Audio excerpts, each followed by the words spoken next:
امام حسن بھی شہید ہوئے. پتہ ہے آپ کو امام حسن کا بھی دن منانا چاہیے کہ نہیں؟ ان کے یوم وصال پہ بھی کوئی جلسہ کر لیا کرو، بڑے ہیں امام حسین سے. جدھر سارا زمانہ چلتا ہے ادھر چل پڑتے ہو. حدیث میں جہاں جہاں نام آیا نا، پہلا امام حسن کا ہے، دوسرا امام حسین کا ہے، اور امام حسین کے اپنے جملے ہیں. فرماتے ہیں میرا بھائی نہیں، میرا امام بھی ہے، میرا امام بھی ہے. اور آپ فرمایا کرتے تھے میں نے بڑی چیزیں اس حسن سے سیکھی ہیں. جو انہوں نے سیکھا ایک بتاؤں اس میں سے؟ کچھ لوگ تھکے ہیں آپ میں سے، حالانکہ میں تو زیادہ سفر کر کے آیا ہوں. عرض کروں جو انہوں نے سیکھا ہے؟ سنو، امام حسین خود بتاتے ہیں، فرماتے ہیں کہ اب میرے بھائی نا امام حسن اپنی ایک بیوی کو طلاق دینا چاہتے تھے. اختلاف شدید ہو گیا، بات طلاق تک آ گئی.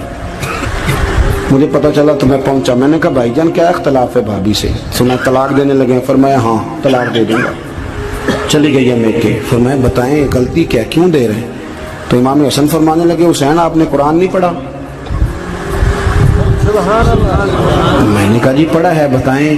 کہنے لگے اللہ فرماتا ہے ہن لباس لکم وانتم لباس لہن، مرد عورتوں کا لباس ہے، عورتیں مردوں کا لباس ہے. فرمایا میری بیوی میں کوئی کمزوری ہوگی تو میں پردہ ڈالوں گا کہ دنیا کو بتاؤں گا؟ امام حسین کہتے میں نے اٹھ کے بھائی کا ہاتھ چوما. میں نے کہا آیت میں نے پہلے بھی پڑھی تھی، تفسیر آج سمجھ میں آئی ہے، تفسیر آج سمجھ میں آئی ہے، میرے بڑے بھائی نے سمجھائی ہے، سمجھ میں آئی. کہتے ہیں کچھ دنوں کے بعد امام حسن نے بیوی کو طلاق دے دی. میں پھر آیا اور میں نے کہا میرے شانوں والے بھائی آپ بھی بتا دیں کیا مسئلہ تھا. تو کہتے میرا ماتھا چوما میرے بڑے بھائی نے اور کہنے لگے حسین چھوڑ، وہ غیر محرم بیوی ہے، میں کسی غیر کی باتیں تیرے ساتھ کیا کروں. طلاق دے دی، غیر محرم ہو گئی، اب اس کا ذکر کیا چھیڑنا. کہتے میں سمجھ گیا کہ میرا بھائی قرآن کی اس روح کو جانتا ہے جو حسین تک بھی پہنچ رہی ہے. بھائیو امام حسن رضی اللہ تعالیٰ عنہ آپ کو پتہ ہے یہ کائنات کا وہ عظیم شخص ہے. حسن ابن علی وہ عظیم ہستی ہے جس نے تاج چھوڑ دیا، تخت چھوڑ دیا، پر نبی پاک کی امت کو جوڑ دیا. نبی کریم نے ان کو اپنے ساتھ بٹھا کے کہا تھا، صحیح بخاری میں موجود ہے، کہا یہ میرا بیٹا حسن سید ہے، یا مسلمانوں کی دو جماعتیں لڑیں گی تو یہ صلح کرائے گا. حضرت امام حسن نے تخت چھوڑا، تاج چھوڑا، لیکن مسلمانوں کو آپس میں اتنی بڑی قربانی، اتنی بڑی قربانی. یہاں تو بھائی چھوٹا سا مسئلہ ہوتا ہے، مسجد میں اچھے بھلے امام صاحب نماز پڑھا رہے ہوتے ہیں، بچے پڑھ رہے ہوتے ہیں، اور مسجد میں تو تقریباً 15-20 چودھری اتوار مسجد میں ہوتے ہیں. تھوڑے پنڈ تو نہیں ہیں جی؟ چلو اللہ کا شکر ہے جی اتنے نہیں تھوڑے نے. چلو اللہ کرے وہ بھی نال ہی رل جان، درویشی چنگی چدرا دا کی کرنا ہے. تو ویسے میں نے دیکھا ہے تھوڑی سی جو کسی شہر کی بڑی مسجد ہوتی ہے اس میں 15-20 چودھری ہوتے ہیں، اور مولوی صاحب کی مجبوری ہے سب کی مان کے چلنا. دو کی نہ مانے قاری صاحب، دو کی. اب وہ یہ نہیں دیکھیں گے کہ دین کا نقصان ہو رہا ہے، مسجد کا مسئلہ ہے، بچوں کا مسئلہ ہے، ان کو تو ذات کا مسئلہ ہے. میری نہیں مانی لیا تھا چھٹی. وہ خدا کے بندو ہم 2 منٹ کے لیے چدراہٹ نہیں چھوڑتے، دین کا نقصان کر دیتے ہیں. امام حسن نے پوری حکومت چھوڑ دی، پوری حکومت. اتنا بڑا سخی کم آپ کو ملے گا جو سخاوت کرے اور نبی کی امت کو بچائے صلی اللہ ہو. یہ بات بیان نہیں ہوتی، اکثر نہیں ہوتی، شاید پورے کربلا میں آپ نے نہ سنی ہو الا ماشاءاللہ. اس کو سمجھے امام حسن. اور پھر مزے کی بات، امام حسن بھی شہید ہوئے، انہیں زہر دیا گیا، اور جب وہ شدید بیمار ہو گئے نا، زہر اثر کر گیا، تو امام حسین آئے، بڑے پریشان ہوئے، رو پڑے، کہنے لگے بھائی مجھے بتاؤ کس نے زہر دیا. تو امام حسن کہنے لگے حسین مجھے شک ہے ایک شخص پر، لیکن شک ہے بھائی، اگر صرف شک ہے تو میں کسی بے گناہ کو بدنام کیسے کر دوں، تمہیں کیسے نام بتا دوں. یہ نامعلوم پرچے کراتے نہیں ہم روز ہی نامعلوم پرچے، جس پہ دشمنی ہے اس کا نام لکھا دو، ختم ہو گئی بات. امام حسن کی تربیت ہے، فرمانے لگے جس پر مجھے شک ہے اس کا نام بتا دوں، تو اگر وہ نہیں تو بے گناہ کا ذکر کیسے کر دوں. تو امام حسین فرمانے لگے بھائی جان اگر وہی ہوا تو آپ فرمانے لگے اگر وہی ہوا نا تو حسین پھر بھی تو چھوڑ دے، میں نے رب کے سپرد کر دیا، اللہ بہترین انتقام لینے والا. اللہ اتنا بڑا حوصلہ سیدہ کے بیٹے کا، شیر کے بیٹے کا، شیروں جیسا کلیجہ، اتنا دل دریا سمندروں ڈونگے، کون دلان دیاں جانے. او بھائی تھوڑا حوصلہ کر، جتن تے ہر کوئی کھیڑے، تو ہارن کھیڑ فقیرہ، اور جتن دا مل کوڈی پیندا ہی ہارن دا مل ہیرا. اور کہیں بیک بھی تو ہو نا, کہیں تو درگزر بھی تو کرنا کہ ہر جگہ چھا کے رہنا ہے, ہر جگہ چھا کے رہنا ہے. میرے ایک سنگی ہیں, آپ کو پتہ ہے یہ جو اسٹیج پہ بیٹھنے والے لوگ ہوتے ہیں نا, یہاں تو اچھے اچھے لوگ بیٹھے ہیں میری طرح کے بھی لوگ, جو اسٹیج پہ بیٹھنے کا عادی ہو جاتا ہے وہ نیچے بیچارہ بیٹھ بھی نہیں سکتا, یہ مسئلہ ہو جاتا ہے. میں اکثر کہتا ہوں کہ کبھی نیچے بیٹھ کے تو دیکھو کیا فرض ہوتا ہے. اگر کسی بندے کی کوئی شان ہے تو وہ جو سب سے پیچھے بیٹھا ہے اس کی شان ویسی کی ویسی ہے, کوئی کمی آ جائے گی؟ کچھ بھی نہیں. مجھے ذاتی طور پر دیانتداری سے کہتا ہوں, مسجد میں بیٹھا ہوں, جب میرے آنے پہ لوگ نعرے لگاتے ہیں مجھے تکلیف ہوتی ہے. میں کہتا ہوں یار نبی پاک کی نعت چل رہی تھی, اس کا ادب زیادہ ہے یا اجمل قادری کا ادب زیادہ ہے؟ چھوڑیں آپ, جو آیا ہے وہ بیٹھ جائے گا, ختم ہو گئی بات. اور ویسے بھی جو لوگ جلسوں کے لیے محنت کرتے ہیں نا, بیچارے اشتہار لگاتے ہیں, مسجد کی صفائی کرتے ہیں, جو لنگر پکاتے ہیں, وہ تو اسٹیج پہ آتے نہیں, حالانکہ زیادہ ثواب تو ان کو ملتا ہے, وہ تو پیچھے چھپے ہوتے ہیں. میں کئی دفعہ مجھے پتا چل جائے نا اس کارکن نے زیادہ کام کیا اس جلسے کے لیے, تو میں اس کے کان میں کہتا ہوں میرے لیے بھی دعا کری, اس لیے کہ تو نے محنت کی ہے, تیرا اجر اور ہے. ہم تو شام سے آئے بیٹھے اور چھٹی کر گئے. بھائی تھوڑا پیچھے بھی دیکھے, نبی کریم کے پورے خاندان کی قربانیاں, پورے خاندان. دوپہر کو کھانا نہ پکا ہو تو ہمارے بچے موبائل توڑ دیتے ہیں, اور شام کو مرضی کا نہ پکا ہو تو واک آؤٹ کر جاتے ہیں, کہتے ہیں لے آؤ پیسے پھر برگر لے آئیے, میری مرضی کا نہیں پکا. سیدہ فرماتی ہیں میرے گھر میں مہینہ چولہا نہیں جلا, مہینہ چولہا. 3 روزے رکھے سیدہ فاطمہ نے, مولا علی نے, امام حسن نے, امام حسین نے, اور تینوں دن افطار کے وقت فقیر مانگنے آ گیا تو کھانا وہاں دے دیا. آپ کا کیا خیال ہے جو بے صبرا آدمی ہو وہ کربلا میں جا کے لڑے گا, جس کو عادت ہی نہ ہو بچپن سے ٹھہرنے کی وہ لڑے گا, جو ذرا سی بات پہ ڈگمگا جاتا وہ لڑے گا, اسٹیج پہ نہیں بٹھایا تو لڑ پڑے وہ لڑے گا. او خدا کے بندو, بڑا حوصلہ چاہیے, بڑا ظرف چاہیے. امام علی مقام کا ایک قد ہے, ان کا ایک وقار ہے, ان کا ایک حسن ہے. امام حسین رضی اللہ تعالیٰ عنہ نے 25 حج کیے ہیں مدینے سے مکے پیدل جا کے, دونوں بھائیوں نے. ہر روز 10 سپارے قرآن پاک کے امام حسین پڑھتے تھے. حضرت عبداللہ ابن زبیر کہتے ہیں میں سیدہ فاطمہ کے بیٹے حسن اور حسین سے جب بھی ملا ہوں دونوں بھائیوں نے روزہ رکھا ہوا ہوتا تھا. انہوں نے اپنی زندگی تقوی سے گزاری, پرہیزگاری اور سخاوت. سبحان اللہ. پتہ ہے سخی مالدار نہیں ہوتا, حضور نے فرمایا بندہ دل کا غنی ہوتا ہے. مالدار تو بندہ بنتا ہی تب ہے جب پیسے جمع کرے, سخاوت کرنے سے تھوڑی مالدار بنے گا. اس لیے درویش کہتے ہیں مالا والے سخی نہیں ہوں, سخیاں کل مال نہیں ہوں. سنیں بہت بڑی سخاوت کی اپنی زندگی میں, ساری زندگی سخاوت میں گزار دی, ساری زندگی. امام حسن نے بھی, امام حسین نے, جو آیا دے دیا, جو آیا دے دیا. ہزاروں دینار آتے. ایک دن ایک فقیر مانگنے آ گیا تو امام حسن حسین دونوں تھے, کہنے لگا میں نے سنا بڑے لجپال ہو, غریب ہو, مہربانی ہو جائے. فرمایا بیٹھ جاؤ رزق آنے والا ہے. تھوڑی دیر گزری تو 3000 دینار آئے. ویسے میرے کو 3 لاکھ روپیہ ہوتے مسیطے کنے دینے چاہیے؟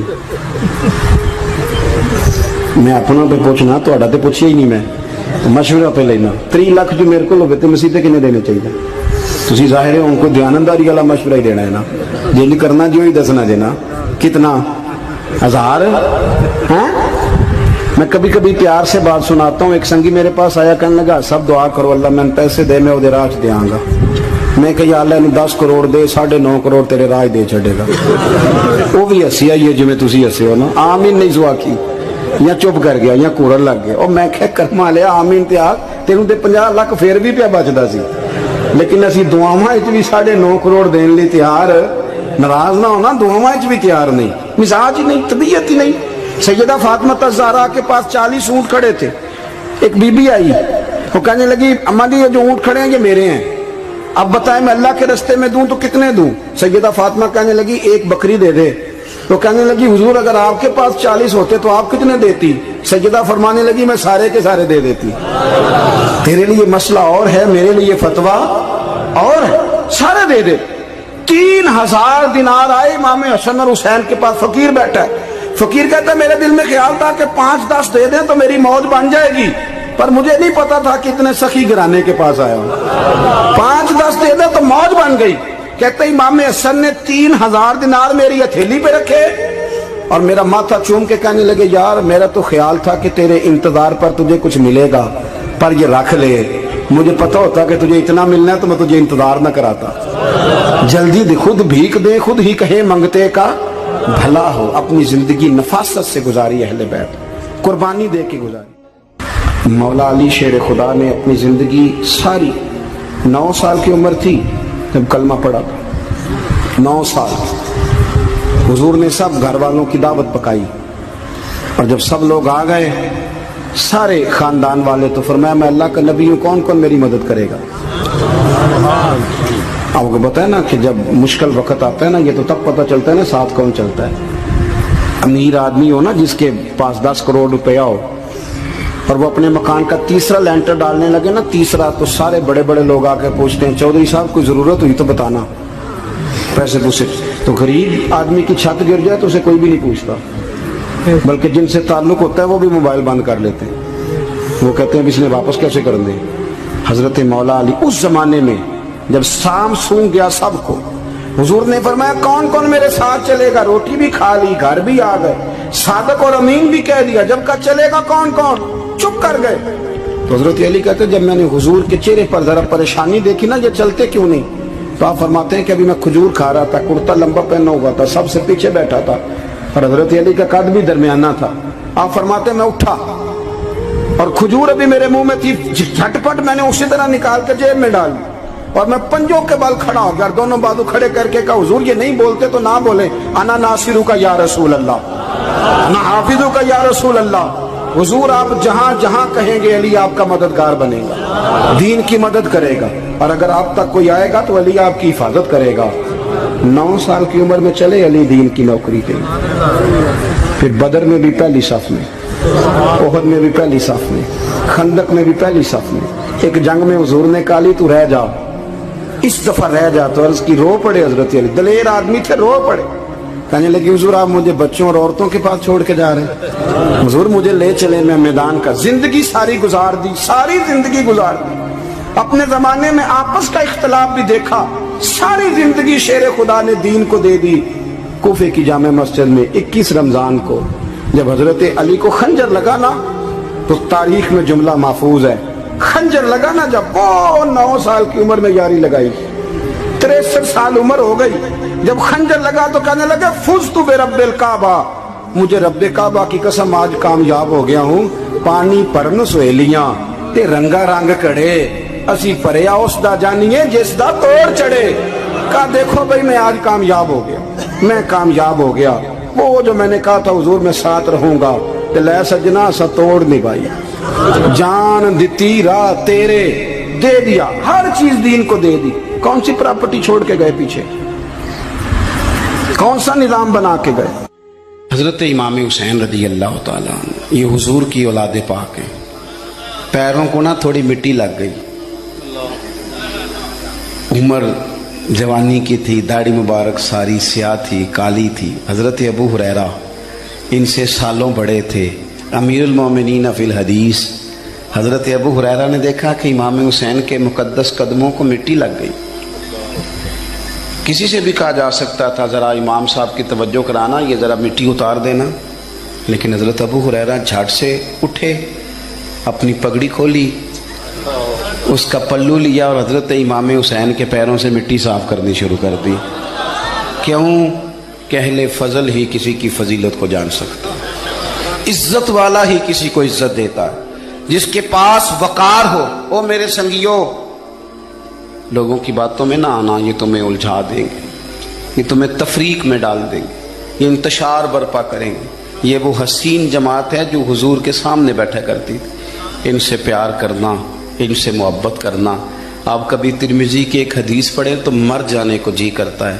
حضور نے فرمایا تھا میرے صحابہ کے بارے میں اللہ سے ڈرنا، میرے بعد انہیں اپنی زبانوں کا نشانہ نہ بنانا۔ کاش کوئی ان جملوں کا درد سمجھ سکے۔ فرمایا رب سے ڈرنا، اور کریم فرمانے لگے جس نے ان سے محبت کی میری محبت کی وجہ سے محبت کی، اور جس نے ان سے عداوت رکھی میری وجہ سے رکھی۔ کبھی بھی کسی میں، اور جو حضور کی اولاد ہے صحابہ کرام نے ایک جگہ کچھ نذرانہ جمع کیا اور جمع کر کے کہا کہ